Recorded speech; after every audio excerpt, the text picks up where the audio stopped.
Hi, guys. The majority of women out here were never taught what a good man looks like. They were never shown the true blueprint and inner workings of a good man.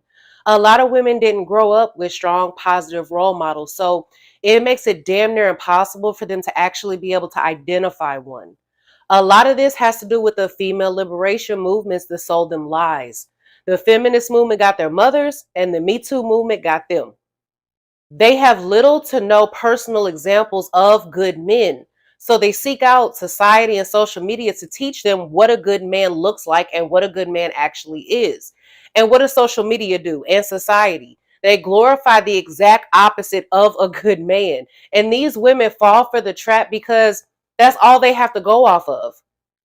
They get fed images of violence, arrogance, and womanizers as the ideal of manliness. They're shown men who are valued for their wealth and physical strength rather than their integrity and masculinity.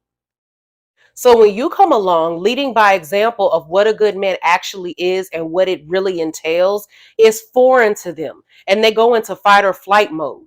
The bad thing about going into fight or flight mode is that most people choose to flee instead of fight because it's easier to run away and avoid unfamiliar and uncomfortable situations instead of confronting them head on.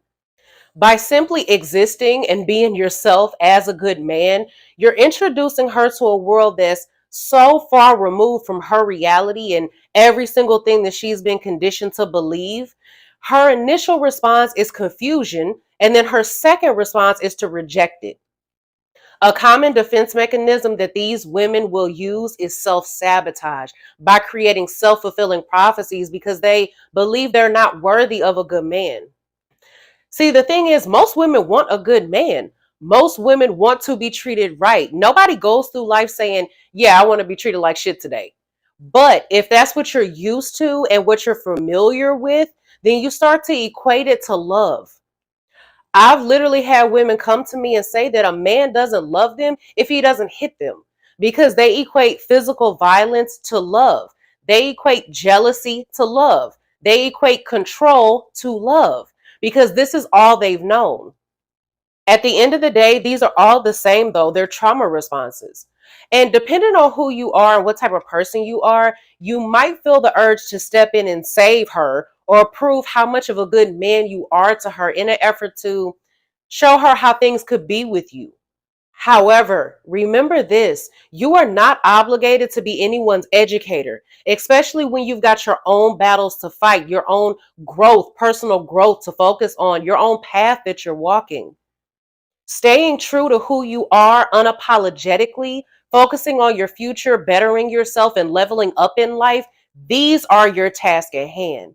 Because while the right woman can definitely accelerate your path because she's an asset to your life, the wrong one will derail you and slow you down because she's a liability to your life. It's not your job to patch the cracks from a woman's inadequate childhood or flawed upbringing. Remember that.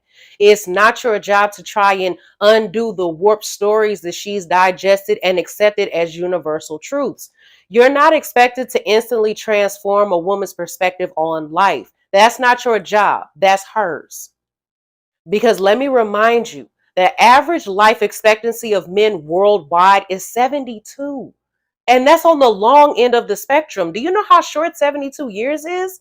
Meaning you don't have the luxury of wasting time trying to re raise someone. If she does not come to you, at least willing to admit her flaws and more importantly, willing to actually work on herself, you're wasting your time. Because in order for you to make it work with a woman like this, she has to be willing to put in the work on herself and willing to trash certain parts of her beliefs and behavior that have been constructed through years and years and years of societal conditioning and social media bombardment. Your ultimate goal is to keep being you unapologetically and authentically, to continue evolving and growing and pursuing your ambitions, because in doing so, you'll raise the bar along with your standards and expectations. Remember that staying true to who you are doesn't mean that you have to fit into someone else's definition of what they feel like a good man is.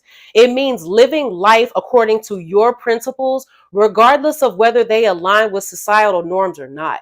And if your authenticity makes other people uncomfortable, remember that it's not your responsibility to adjust your identity to fit their comfort zone either. Continue to be the self defined good man that you are and let the world adjust. They'll be okay. Trust me. So until the next video, I'll see you guys later. Bye.